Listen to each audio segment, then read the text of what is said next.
makes you so sick at heart that you can't take part. You can't even passively take part. Today we're going to talk about naming diseases, or rather, whether it is racist to name certain diseases the way they are named. And this comes due to the controversy at the beginning of the pandemic when many people on the right, most notably Donald Trump, constantly referred to the coronavirus as the China virus. Now, it used to be normal for diseases to be named by countries or places, and usually there was a negative association, and it was almost deliberately done. And this led to a lot of stigma because, in medieval times, people would blame the Jews whenever there was a plague, or they would blame foreigners. It's just an excuse to blame someone who's not yourself for your problems. And in large part, the rise in anti-Asian hate crimes has been attributable to this belief that somehow the coronavirus pandemic was deliberately caused by China, which is highly unlikely. Although a lot of conspiracy theorists will like to think that it is. So there's been a trend but a very recent trend, despite this trend towards wokeness, which a lot of people don't like. There's been a trend to actually make an effort at not naming diseases in a potentially racist or stigmatizing way. And in 2015, the WHO issued best practices for naming new human infectious diseases. So I'm going to show you the website. These are the best practices. And so the best practices state that a disease name should consist of a generic descriptive terms based on the symptoms that the disease causes, and more specific descriptive terms when robust information is available on how the disease manifests, who it affects, its severity or seasonality. If the pathogen that causes the disease is known, it should be part of the disease name. So, example, coronavirus. Terms that should be avoided in disease names include geographic locations, like MERS, Middle East Respiratory Syndrome, Spanish flu, Rift Valley fever, people's names, Creutzfeldt-Jakob disease. That, by the way, is the human manifestation of mad cow disease, better known as bovine spongiform encephalitis. Don't ask me how I know these things. I've had a teenage fascination with infectious diseases. Chagas disease, species of animal or food, example, swine flu, bird flu, monkeypox, cultural, population, industry, or occupational references, like Legionnaire's disease, and terms that incite undue fear, unknown, fatal, epidemic. Now, I have some issues with this. For example, I really don't see what's wrong with naming diseases after the people who invented them. I would be honored if I invented, if a disease was named after me. Imagine Aguilera hemorrhagic fever or something of the sort. I don't think that's particularly bad, unless it was like posthumously and they didn't really have an input on whether they wanted their name associated to a disease. In some cases, the species of animal or food, I can understand why this may be problematic, because it may cause overreaction and it may cause, for example, mass killings of animals or related animals to the species that is actually causing the virus or that originated the virus. So, if we call something bird flu and there's only a small number of species that are actually spreading that flu, there might be an overreaction and people start killing all birds. So I can kind of get why that is. And of course, when it comes to cultural, population, things like that, or geography, yes, these things definitely cause stigma. And despite the fact that these guidelines have existed now for over 5 years, we still kind of do it. We still haven't really changed the way that we describe certain diseases. And I think Spanish flu is a particularly egregious case. And for those of you who don't know why Spanish flu is called Spanish flu, at least in the English-speaking world, it's really a misfortune of history that it's called like that. It did not originate in Spain. In fact, most evidence suggests that it originated in the U.S., and I'll get into this a bit later. But the reason why it's called Spanish flu is because Spanish flu hit in 1918, when World War I was still raging, and when most combatants in World War I still had a large degree of censorship. So their media wasn't reporting, their authorities weren't reporting, and obviously the media wasn't covering the fact that their soldiers were dying of an unknown illness, and then their populations in those countries were dying as well. Spain, in contrast, was a neutral country, did not fight in World War I. And so at the time, the Spanish media was pretty much free compared to the media in other countries. So when the disease spread to Spain, most likely through France, then people started their first knowledge that there was an epidemic or a pandemic going on was because they were hearing about it in Spain. So it's a misfortune that because Spain was a country that at the time had a free media, non-censored media because of wartime, that they ended up being the name of the most terrible pandemic in modern history. So Spain had nothing to do with the Spanish flu. And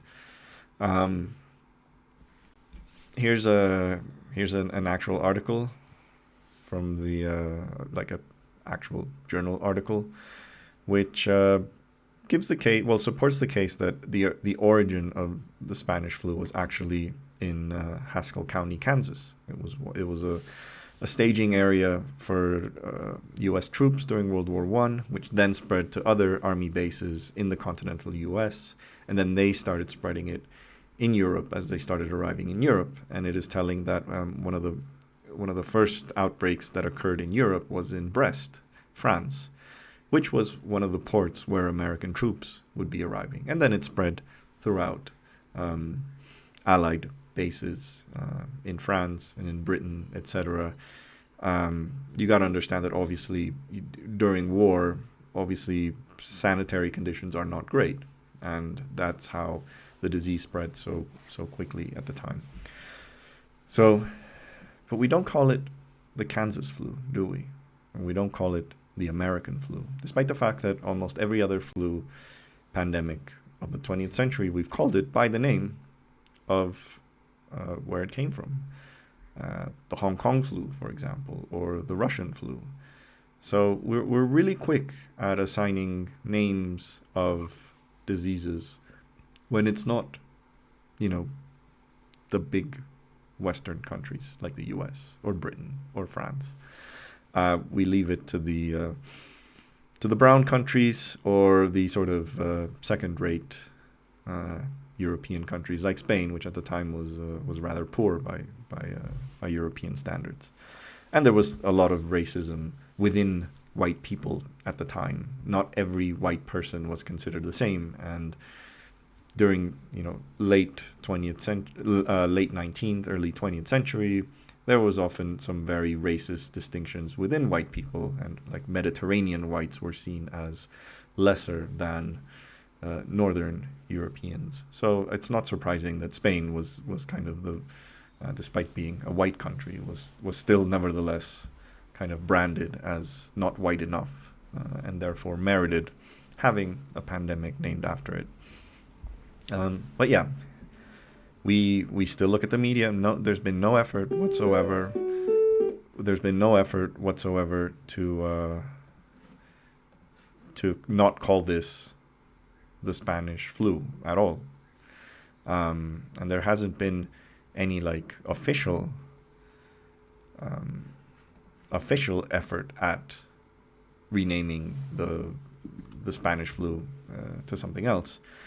recommendations that the media could follow, etc. So it seems for the most part that the Spanish flu will be called the Spanish flu for the foreseeable future, which is unfortunate. But the real point of this video is really to discuss not the coronavirus, because we thankfully didn't end up calling it the China virus, but rather the strains. And there's been somewhat of a hypocrisy in the way that we've named the coronavirus strains that started appearing in late 2020. Namely the fact that there's been basically, I think, 4 major strains, deadlier strains, or more transmissible strains. We don't know the full details, although it is believed that they are all both more transmissible and possibly more deadly. And I'm not a medical expert, but I'm also a bit concerned that in a lot of these countries where these strains have appeared, a lot of younger people have been dying. So I'm wondering if it might also have some additional effects on younger people. Again, this is my completely non-expert opinion on the matter. It's just what I've seen from Brazil and India are quite shocking in the percentage of people, of young people who have been seriously ill or have died. But what I find strange is that there's really been kind of an effort to not call the British variant the British variant, and the name chosen has been the Kent variant, and we see this across the media.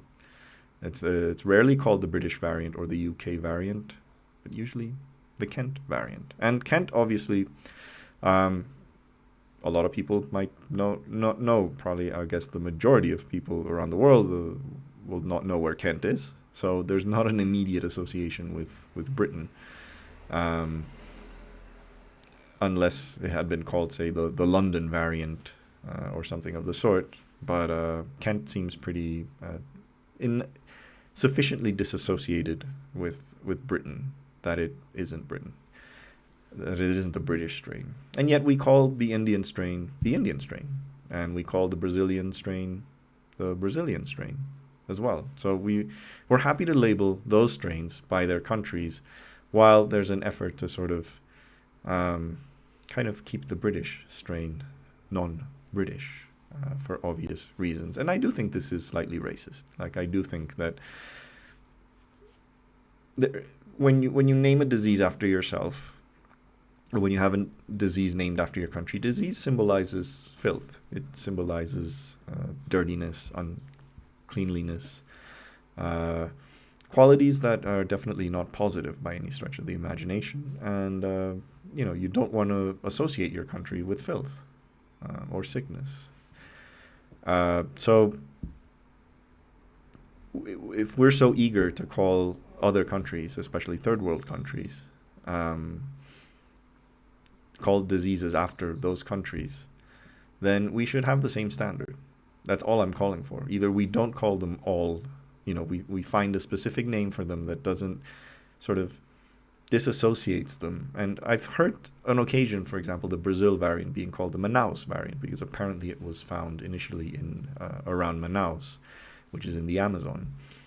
Again, that sort of helps to slightly disassociate it. I mean, a lot of people will know where Manaus is, but there's not an immediate association with Brazil, just like with Kent. I'm not sure what part of India the Indian strain was originally found, but I guess if we were to be consistent, if we're going to call the Kent variant the Kent variant, then we should be consistent and name the Brazil, South Africa, and Indian variant by their specific locations, or just call them, UK, British variant. And I say this because there's been some notorious double standards. When the British variant appeared, it was the first kind of major COVID variant that was identified that was causing more problems than the original strains.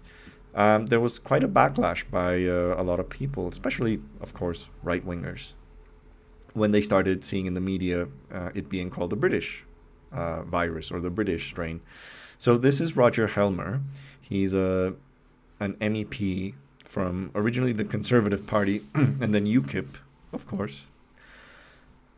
This was a tweet where he said, "Can we please stop referring to the new variant COVID as, quote, originating in the UK? It was first identified in the UK, which is an entirely different thing." So here he's even sort of trying to imply that it wasn't even a British virus. It didn't even originate there. So see how the right really doesn't want any association with virus, any implication that there is this sickness, this filth, and that it could be associated with your country. But the reason I pick on Roger Helmer is because he was also notorious for, earlier in the pandemic, insisting that it should be called the Chinese virus. So here's some tweets that he made in early 2020. "Oh, for heaven's sake, the phrase Chinese virus is clear, comprehensible. It is also accurate and fact-based. Time for the snowflakes to go home and let the rest of us speak our own language." Another quote from June. "So is it racist to mention Chinese food or Indian curry or Korean kimchi or German sauerkraut? So why not Chinese virus?" And quoting Donald Trump. And another one, "It originated in China. It's the Chinese virus. QED." So there, and quoting Paul Joseph Watson, a known far-right commentator. So there we go. That's the double standard. So we're eager, and especially right-wing people are eager to name viruses for the countries, the other ones, the other people, the brown people or the yellow people or anyone who isn't white. But then when your country produces a deadly disease, you don't want any association with it. You don't want any kind of imagery that might suggest that your country is spreading disease, illness, filth. And that's really, I think in the grander scheme of things, this might not seem like a big issue. But the fact that we've had an increase of anti-Asian violence in countries like the US, even in highly progressive cities like New York, which has seen a huge amount of anti-Asian hate crimes since the coronavirus pandemic began, these things do matter. Like, they do have words have consequences. The way that we describe things have consequences. And I think we need to do better than just issue best practices. I think media organizations should really review the terms that they use and be consistent across all sides. And that also means, and this is a big one for me, even though I'm not Spanish. I really hate the term Spanish flu. I think it's a disgrace that 100 years later we're still using this term, and that we're stigmatizing a country that, because it had a free press, that was Spain's only sin in 1918, while the rest of Europe was killing each other and not reporting on a disease that was ravaging its population. So hopefully one day we'll call it the Kansas flu or the American flu, just to be fair. For the next 100 years, to make up for the 100 years of calling it the Spanish flu, let's call it the American flu. Do you agree? Whether you agree or don't agree, if you like this video, like and subscribe. This is a new channel, so I appreciate all new subscribers, and I guarantee you there will be more content like this. Thanks for listening.